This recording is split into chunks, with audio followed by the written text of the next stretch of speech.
Fusion Patrol is a listener-supported podcast. Find out how you can help support us at patreon.com/Fusion Patrol.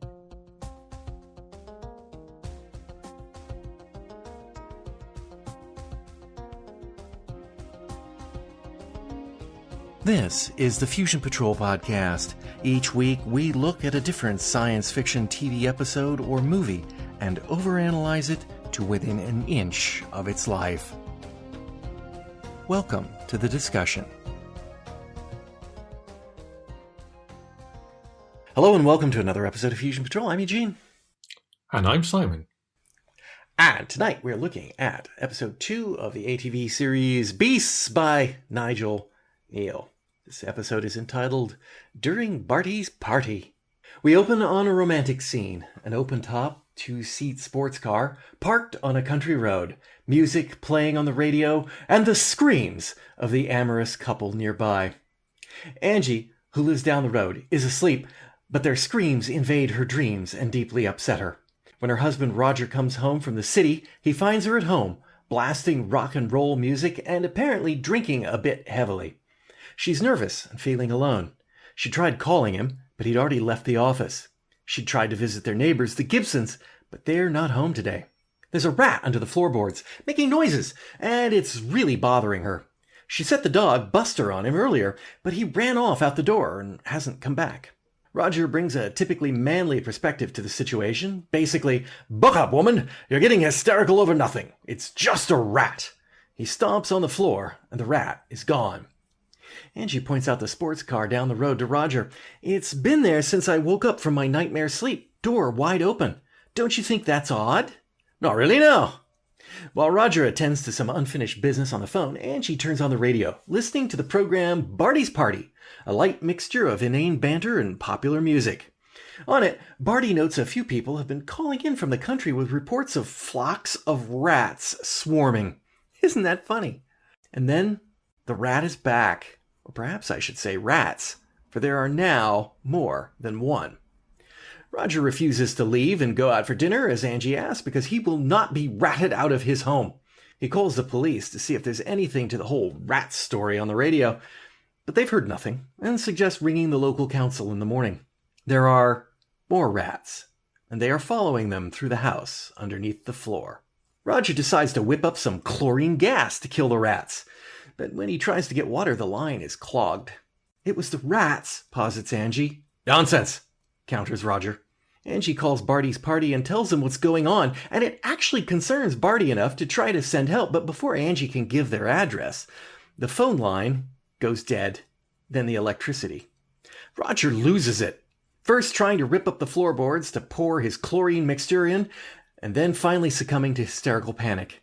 Angie formulates an escape plan using their fencing gear to help them get to the car. Just when they're about to start, the Gibsons return, and they are overjoyed, shouting from the window across the way, "We're coming over, okay?" And then the rats are gone. But soon they know why, as the Gibsons are ripped to shreds by the rats in front of Roger and Angie's eyes. And the rats are back, and the doors are giving way to their relentless chewing. As Angie helps the panic-paralyzed Roger upstairs, on the radio, Barty is trying to reach Angie, thinking it might be a hoax, but he certainly hopes she really is a real person. We fade to black. The end. Okay, well, what did you think of During Barty's Party? It's an interesting thing to watch for a number of reasons, but it did feel a bit like it's quite a theatrical piece. Yeah. And solid. It felt like a very able playwright turning in a well-crafted piece of entertainment that, gets you through the 50 minutes. And the interesting stuff for me, a bit like really the last episode of Beasts, was a lot to do with the kind of environment and the period stuff that it wasn't, the contemporary stuff that they had created. But I kind of felt there were certain problems with it that made it somehow unsatisfying as a sort of to sort of transcend the kind of disposable viewing, I suppose. It doesn't feel like the kind of episode that made me sit up and go, wow, I'm going to look forward to rewatching this again and again. Well, okay, so a couple things that come to my mind with it. One, it did still feel a little drawn out. However, definitely, I watched the whole darn thing in rapt attention. After probably the first time the rat was chewing on the board. It was a little dry there at the beginning with the whole, Roger comes home and I'll catch you up drinks and but after that point, it began, and my wife, who was off playing Animal Crossing on the Switch, basically got drawn into it, and she was watching the whole thing. But so she came in, maybe 15 minutes into it, maybe, and then kind of got swept into it. But when she finished, she goes, "What the hell did we just watch?" And then I had to explain it. I explained it to her, and I said, "Yeah, but it kept you riveted, didn't it?" She said, "Yeah, but I mean."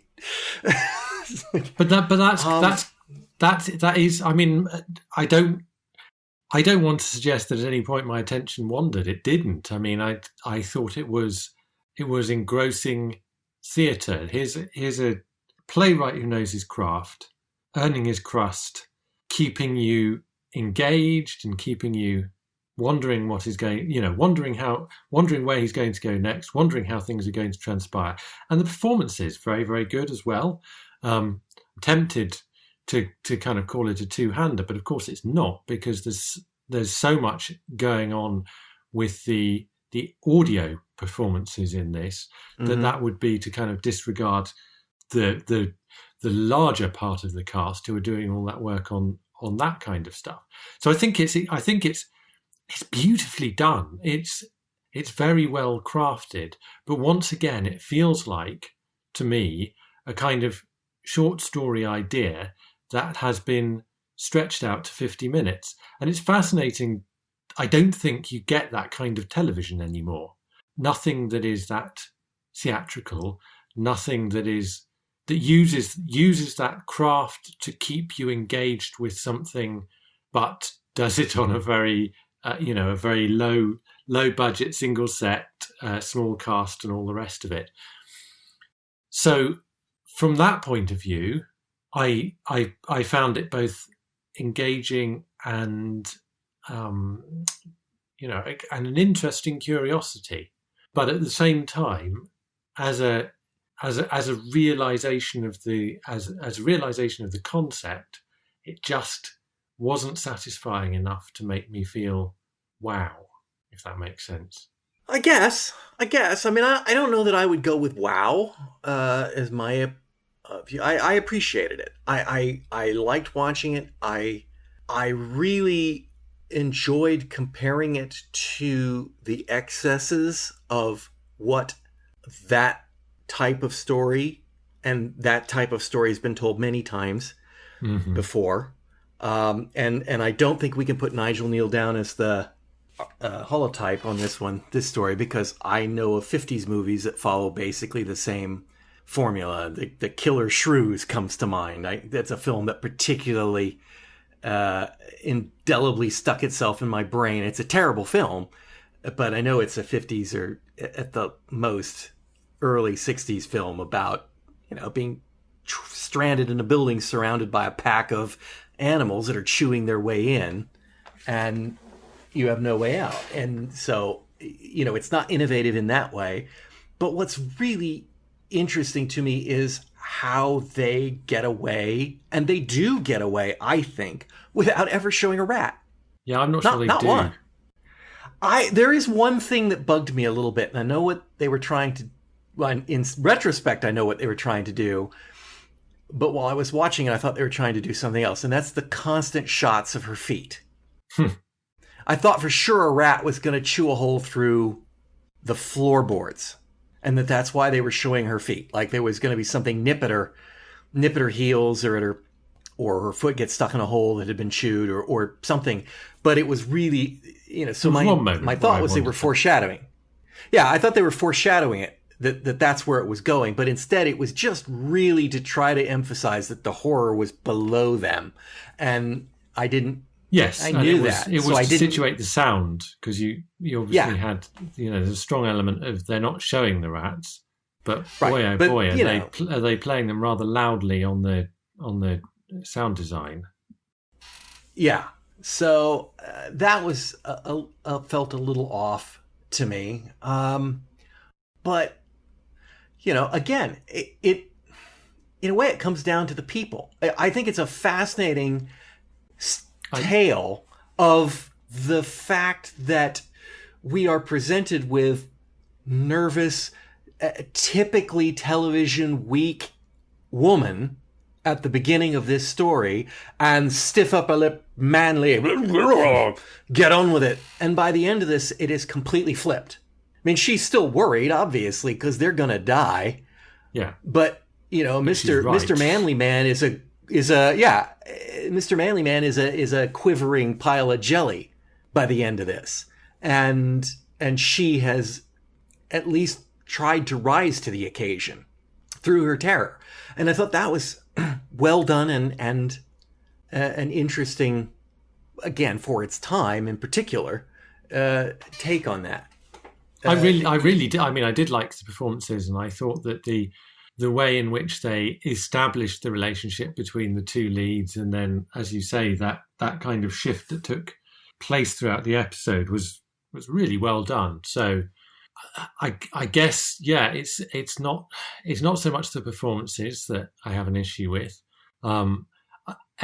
Everything was obviously sold on their reactions, and that was done well. But whether they got away with not showing the rats is still something I'm pondering over, and I think it's a problem with the writing, because I mean we've often discussed this in shows whose budgets have failed to meet up to their ambitions, where they've shown monsters that they can't really quite realise in satisfying terms.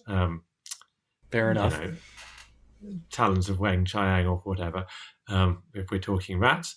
But the problem here is partly to do with the way in which the escalation takes place, because at the beginning we're essentially dealing with the fear in I've forgotten her name, Mrs. Trescott's mind. Angie Trescott's mind.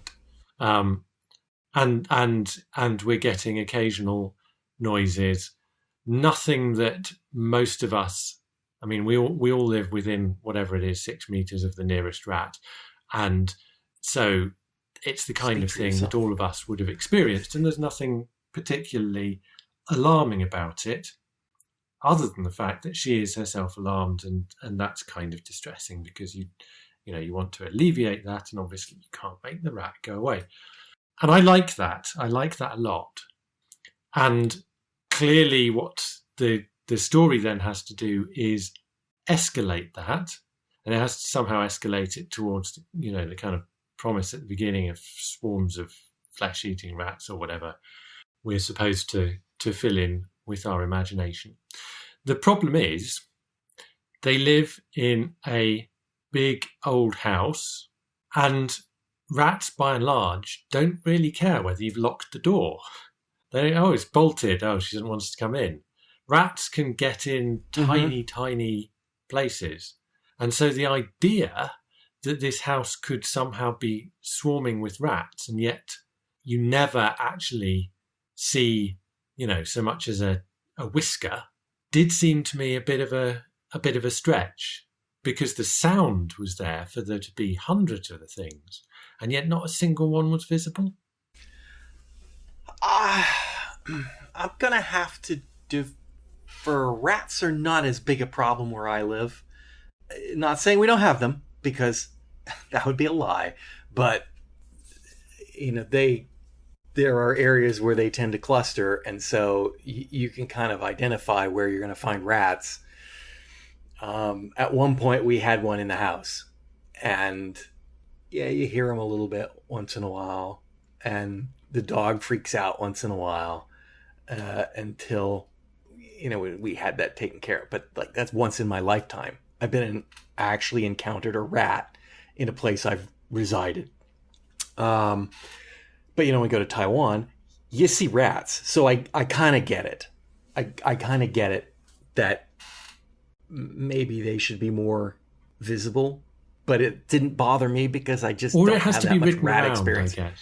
Yeah, okay, so so to the discussion of whether or not somebody can realize the terror, I'm sure that somewhere along the line in 10 years of this podcast, the discussion has been had that says there is that balance between showing too much and not showing enough, and that as time has gone along and as special effects have gotten better and better and better and better, they show way too much. Now, they overload it. They just go for it. And so a lot of people, myself included, kind of look back and say, I think it was better when the terror was largely unseen, but you still do need to have a payoff. But this one doesn't have that payoff. But it's the closest I've ever seen to a show that never gives you that payoff and still mostly works. It's as good as I've seen with we're just not going to show it. I don't actually. I mean, I take your point that there has been I don't know if it is a historical thing, but certainly we've had the discussion, and a lot of times shows show more than they should. All sorts of reasons. It's not just necessarily the ability to do so. It's also the costume department to spend a fortune on something or other, and even if it's not brilliant, you tend to want to get it in shot. Just all the rest of that. Well, I'm not sure that is the problem here, because I don't think I'm saying you need to see the rats. I'm saying there's something slightly more difficult to believe about the way this is written, which actually has to do more with whether the Truscotts see the rats than whether we do. Because fair enough. I would certainly be quite happy not to see any rats as a viewer, but the fact that they haven't seen anything at all just seems remarkable. And of course their reaction then is entirely due to the sounds of these rats. Mm-hmm. And somehow that reaction still seems quite disproportionate. It doesn't feel earned, because there's nothing actually that terrible until the very final scene. And even Barty's reaction seems a bit off the scale, launching a kind of nationwide manhunt for Angie Prescott when all he's had is a slightly hysterical anecdote over the telephone. Okay, I think that's a very fair point. The fact that they don't see the rats until the Gibsons are ripped apart, presumably they can see what's happening over there. Yes, I'm sure they see them at that point. But until then, it's fairly clear. Because she says it on the phone. She says, "No, we haven't seen them." Yeah, I think one of the, they could have done something with that. I thought the dog was going to turn out to have been devoured by the rats. So did I. I think he has, but well, maybe he has, but we didn't get that in the story, and that I think would have earned a different level of reaction. In terms of everyone's response for this, and that would have been real solid evidence that if you conveyed that to Barty, I would go, okay, yeah, then that would be pretty freaky. On the other hand, fair enough. I can see ATV not being keen on having all the animal rights people camping outside their doorstep the next morning. So complaining that wouldn't have gone very well with the great British public.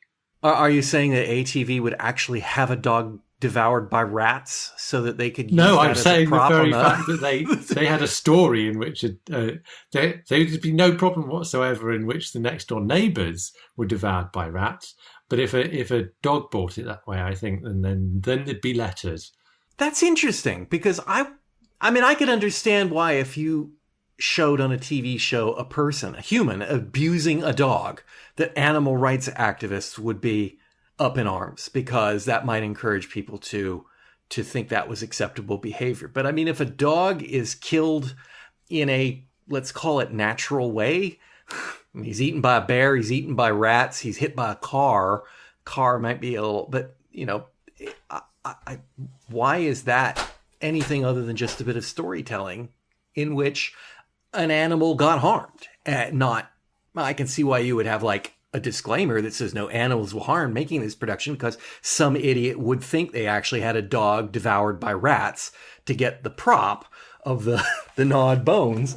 But again, I suppose. I mean, this isn't quite your point, but again, when you mention having a prop or whatever, I'm not imagining you would. What I'm imagining is that it would be entirely off screen.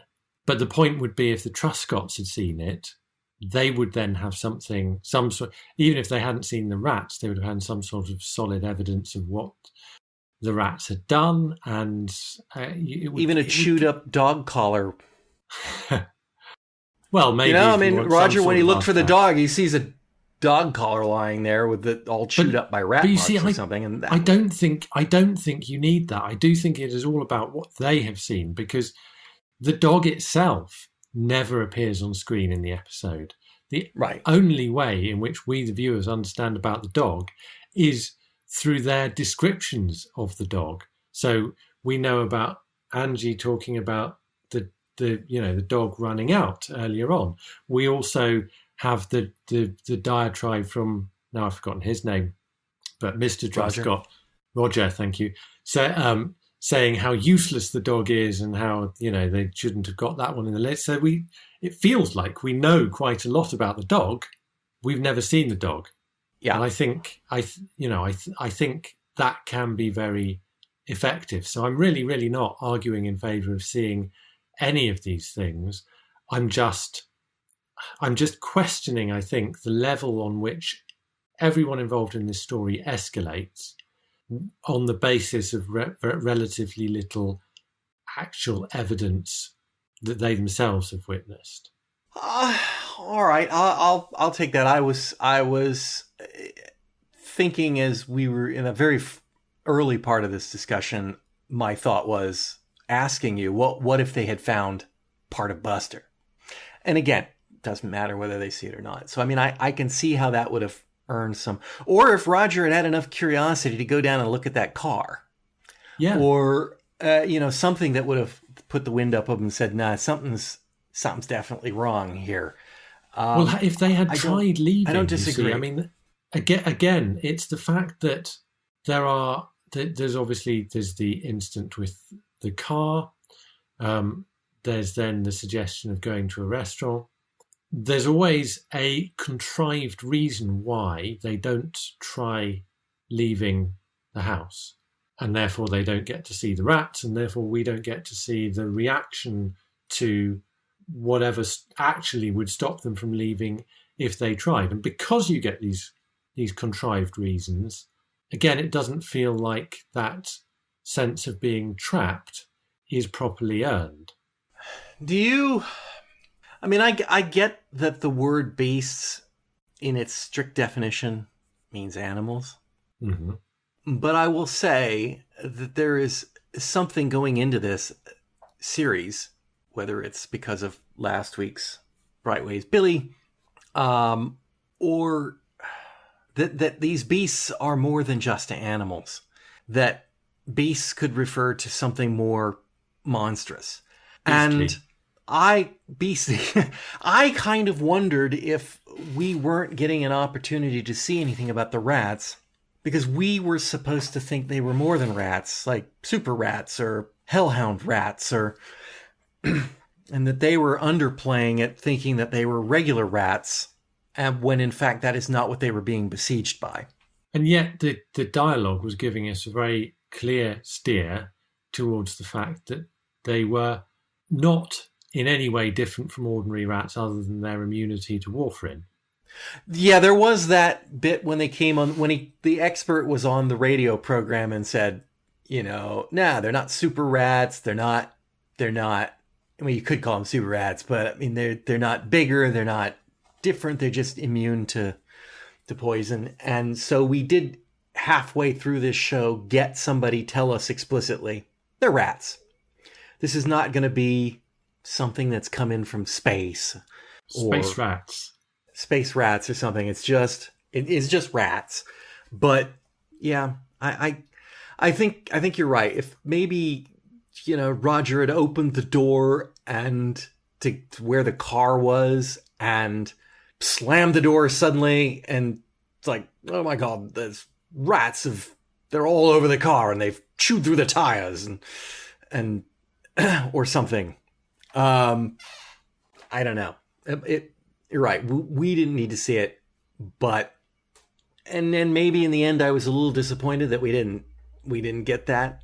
But still, I thought it did a damn good job considering that it wasn't going to show a rat. In the end, they weren't going to show a rat. I thought they did okay. Let's talk about Barty's Party, the radio show. This is another one that I thought was actually, it's weird that that's what the episode is titled. I guess it's an event that happened during listening to Barty's Party. But what I thought was interesting, and you alluded to it, that maybe it was an overreaction. It seemed like a pretty darn good representation of a facile, insipid, standard radio program and DJ. But through the course of the episode, we also got to see Barty transformed from guy putting on an act and doing his radio show to actual human character that was trying to help someone by the end of it. Which is a nice idea, because it really raises the stakes, given that here's a guy, this seems to be is it a national radio station? I guess it is, given the direction size of Britain required. But yeah, we're talking about primetime audience, and he is devoting himself to her problem, and so the fact that he is taking it seriously and switching away from the Jolly Japes is an effective way to ramp up the jeopardy. But again, I do think it's got to be earned. Yeah, you're right. He does ramp it up a little too much, too fast.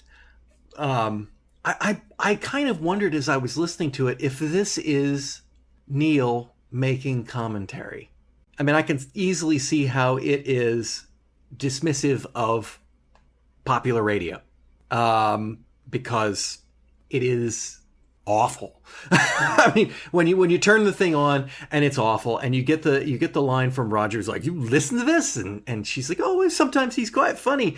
There is that sort of commentary about populist media, I felt that, but then by the time you get to the end of it, because Barty has become a human being, not a radio program, it's almost like saying, there's good people working in the industry. It's what the punters want that makes it so bad. I don't know. I wondered, because it was such an odd device to use. I don't think I've ever seen anything that used a radio program and is so key to the story that it is the title of the story. Well, it must be there for a reason. That uses a radio program and has the program's title in the title, like Frasier. No, but not like this. As a dramatic device. No, I'm not saying as a dramatic device. I'm not saying that I can't think of a show with a radio program in it. I'm just saying I can't think of one that has used a radio program for this type of effect as a key component of it. I suppose there's probably some film where there's I can't think of it, but it now vaguely recollects, but there may be some film where the hero is a radio DJ and he's trying his time because somebody keeps calling into the show and he gets drawn. Yeah, oh, there is. I'm thinking There of is. something. But it's from the other end. It's from the radio end. Yes. Not from the audience end, and that is and such what's a very weird... interesting about that is that the audience end, there is no visual element to it. If you're doing television and you're making a radio show, well, yes, it's audio, but you've still got the visuals. But we're listening to a radio show in this, so we don't see any of that. But the sound design works because when he's sitting there talking on the radio and you can hear him turning to the side and saying, "Oh, get on, check the phone." You know he's sitting at that desk talking to his producer off to the side or an assistant, or it works. It really works, and I commend them for doing that. I'm not quite sure he's. I'm not quite sure he's setting out. The thing is, it may be a kind of love-hate thing. He may be trying to satirize it, but he's certainly very, very familiar with it because, my goodness, and the production on this, not just this the is the show, man who wrote the Sex Olympics, so, yeah. but the adverts as well are Yes. just done so cleverly and so believably. That and you right at the start in that opening, I mean, you get some of the adverts multiple times, which again feel it that adds to me. For me, that adds to the verisimilitude because I don't listen to commercial radio a lot. When I do, I very, very quickly notice how much repeating adverts grate on my ears. But we get to listen to a couple of those adverts more or less in full during that opening. And they're really like if you played them to me on the radio, I would think they were the real thing.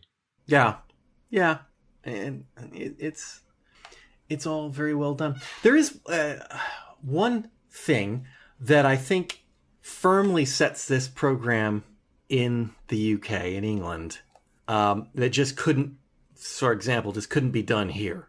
Well, it's in Hampshire. Well, yeah. We have country.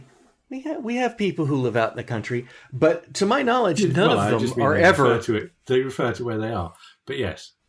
None of them in this country, to my knowledge, are ever going to be in a situation where if somebody says to you, "Where do you live?" you don't give an answer and say 124 Route 37 or Pickleswood. You there is nobody that's going to be going, "Well, you go out the I-5 and then you get off on Country Lane by the church and you go down to the end of the road bearing to the left. When you come to the cul-de-sac, there's the green house, the red house. We're the blue one." Which is, when she starts to explain it. I know it is. I've seen your address. I've seen your address, and it blows my mind. So when she starts prevaricating, when he says, "Where do you live?" I'm thought, "Oh, just give him the address, woman, quickly." And instead I realized, no, she probably just doesn't have one. Their house probably has a name. The Victors or something. The Prescotts live at the Victors. I don't know. I mean, it was very British that you could be cut off mid-address by rats. And not that you couldn't be before somebody could get around to going, "I live at 123 Main Street, Picklesville, Arizona." But that was kind of amused me as being, "Oh yeah, that's very British. That's very British." The other thing that amused me is, here's another story that couldn't be told this way today because cell phones. Right? I'll just call Barty on the cell phone. I mean, if she even had a landline. But yeah, those are a couple of things. I don't know. I appreciate, taking a switch of gear here a little bit, that this is a classic horror story. This is kind of to a theme, something I said earlier. This is kind of a classic horror tension, people are going to die kind of thing. And not saying people don't do stupid things, mixing up chlorine gas in your home. But nobody did.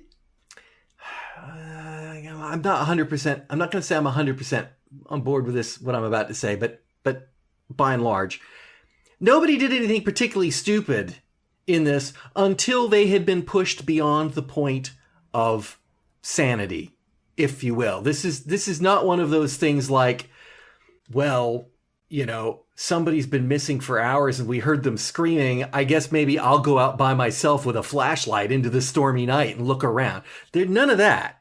Nobody does anything like that. Yeah, I think Roger does start doing... Go ahead. That's push beyond the point of stupidity rather than the point of sanity. It seemed to me, because I felt like there was an undertone in this to do with the Trescott's mental health. Yes, and Roger's first, breakdown in particular. Well, yes, because there was stuff about Angie and various things about being alone in the house and Katie having got married and left home and all this kind of thing. And you can remember Katie's name. Roger was obviously not very surprised at the nervousness of Angie when he got home. I mean, he was obviously concerned, but it wasn't entirely unexpected. Yeah. And then there's that line, we've got to keep our problems strictly practical, things we can cope with. And then as the episode goes on, you obviously discover that Roger himself is having difficulty holding it together.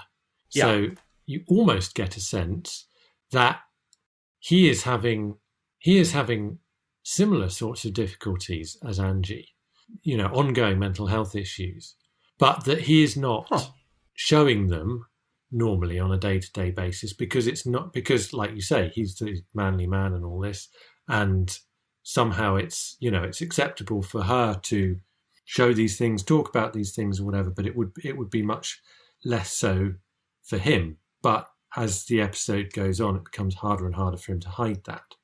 Oh, go ahead. I wasn't sure that. Yeah, it was because you mentioned sanity there. I just wasn't quite sure. I did think there was a theme of mental health that affects both these characters. It's interesting because they do mention, her being alone with Katie being gone, and there's that bit about, don't let my secretary or whoever it was that she talked to, get any wind that we're maybe, our marriage is on the rocks, which, it was all had to do with, I think, Roger keeping up appearances. Yes. Keeping up appearances. I think there's a TV show called that. And, but I actually didn't get, and I'm not sure that it's there, but I can absolutely see that if you looked at it from the point of watching a show that was written today, I absolutely guarantee you're 100% correct. But I'm not convinced that that's what Neil was trying to say in this. I don't think Roger would have been in a situation where, I don't think we were supposed to believe that Roger was having some ongoing mental health issues prior to this. I think in modern writing, we're supposed to believe all people are having mental health issues going into every TV show ever. But I don't think that's what that was. I think this was about inner strength, and which I think is a more contemporary theme there. And Neil's showing us that Roger didn't have it and Angie did. I don't think that's how it would be portrayed now, but I also don't. I think Neil is perceptive enough to be able to say something about Roger's mental health without necessarily talking about it in the terms that we are talking about it now, because it would not be alien to him to, we're talking about someone being put under an extreme level of stress and the way in which they react to it, except it's not that extreme, and it's not unimaginable that Roger would have experienced other forms of stress in his life. And there are various ways in which those things manifest, and the fact that he drinks and so on. So it's not to do with necessarily whether he had episodes of uncontrollable anxiety in the past, but whether he has a way, whether he has the kind of that almost kind of that thing I feel very envious of people they have, where they're calm and contented, and whatever comes along, they're absolutely capable of dealing with it. And I think Roger is naturally quite highly strung, and the reactions that we see in this episode are, I think it feels to me entirely of a piece with a man who says we need to keep our problems strictly practical, things we can cope with. He does have issues because he has this thing of, no infestation of rats is going to drive me out of my home. He is a bit crazy.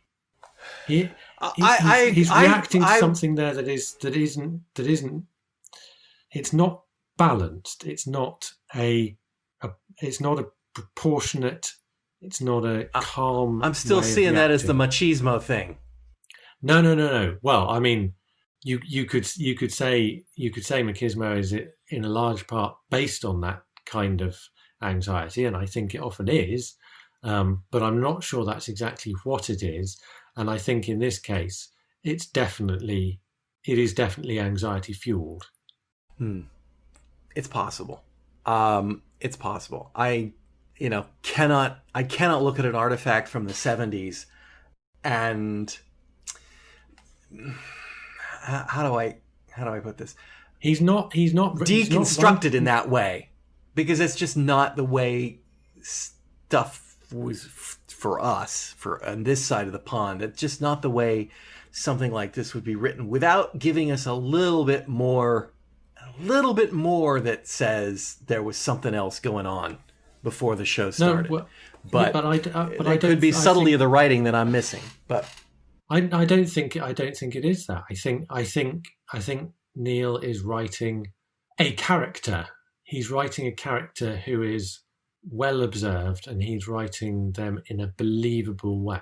To do that, I'm sure he's based that character on people he knew, or people that he observed, acquaintances, friends, and their characteristics. And because there is a reality to that character, I think you can sort of look at it 40-something years later and say, okay, maybe the way we talk about people now, the language we're using to talk about this, and the way we talk about mental health issues and all this kind of thing, is completely different from the way it would have been talked about 40-something years ago. But this is not an episode in which any of that gets discussed. Correct. And the character that he's writing it's a character which feels real and would feel real today. And therefore, I don't think I'm reading things in by saying I think you could say this is true of this character. This is someone who is quite insecure, who is quite fragile in some ways, because I think those are things that Neil would have recognised. He wouldn't necessarily have talked about stress and anxiety and other mental health issues in the way that we do now. But nevertheless, stress and anxiety were around in 1976, and he was writing about people who would have felt stress and anxiety.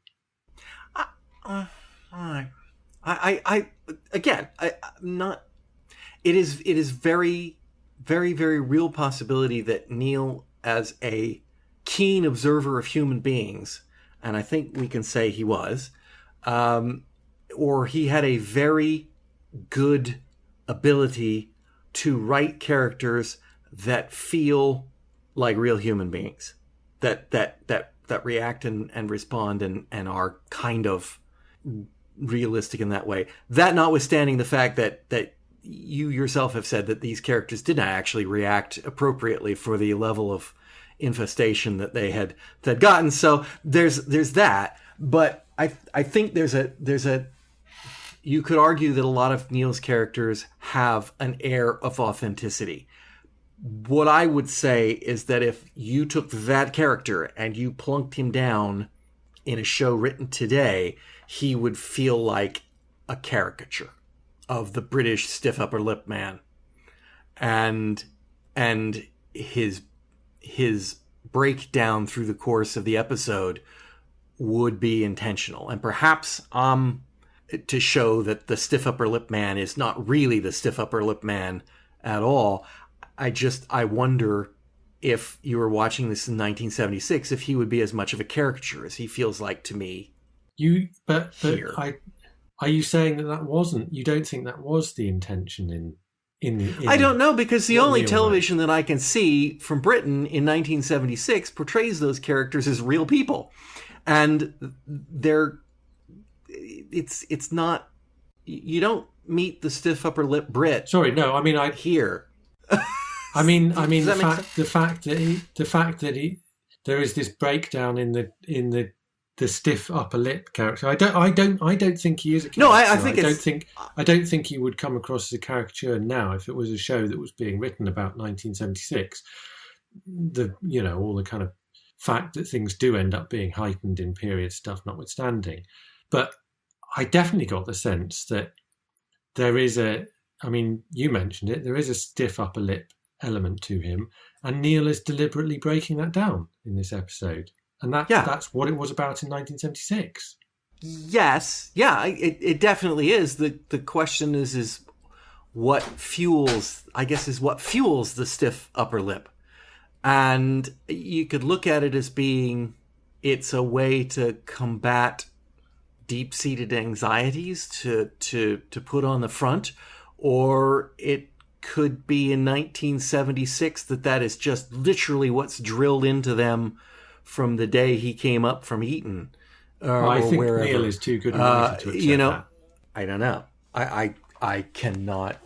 Because that to some degree that is the caricature. I'm not saying that it's not drilled into people the way you should behave, but I think that he definitely looks deeper at the person. Why are they behaving in that way? And because that's still a choice, isn't it? You choose to conform. So why do you choose to conform? What is it that you gain from that? What is it that worries you about not doing that, and so on? I think all of those questions would be there for him. It's possible. I once again, we have a show here that is not about, just as last time, it wasn't about Noreen. It was about Colin Grimley. The story was about him reacting, and this is a story about these people reacting to something that is. It's clearly what Neil is trying to analyze in these stories is how the people deal with the situations. That's clearly what he's going for. So you might even go so far as to say maybe the people are the beasts. I don't know. Instead of the supernatural elements. I think it's too early to say, but I think with 2 episodes, that's the sense that I'm getting here, is that this is about the ugly in the humans, not the ugly in the animal kingdom. Or maybe it's both. I don't know. I'm not sure I saw an ugliness in this. I also didn't think it was about the supernatural. I thought this one was sci-fi. Yeah, I think it's fair. That's a fair assessment. And on another day, we can go into a discussion about Nigel Neal's opinions on sci-fi. I don't know. I think it's it's about the characters. He's gone for the more. Yeah, there's ugly in here.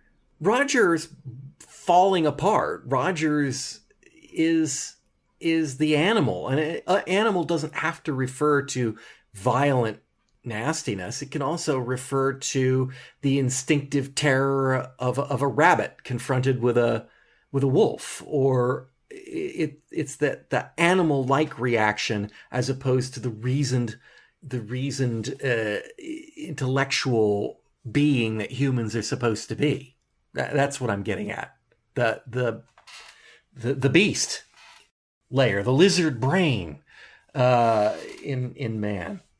That's what I'm getting from these 2 episodes so far. But I guess we'll see. Do you have anything else? I don't think I do. I don't think I have anything else either. I say they got through without most of the tropes that I would have expected. Like, oh no, they didn't.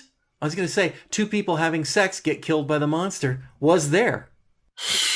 Actually, I'm going to take that one back. That's a standard trope from doggone.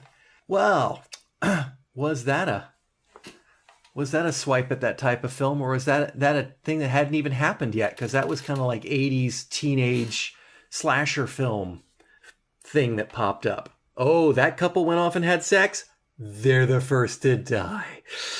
So, yeah. Maybe they got it from here. Wow. This could be what it's the holotype for. Anyway, Simon, thank you for joining me. It's a pleasure, as always. And listeners, I hope you'll join us all again next time on Fusion Patrol. You've been listening to Fusion Patrol, a listener-supported podcast. Find out how you can be a sponsor and get early access to all episodes and more at patreon.com/Fusion Patrol. Come join the conversation on Facebook or Twitter. All episodes are available at fusionpatrol.com. Our music is Fight the Future by Amberwolf. This has been a Lone Locust production.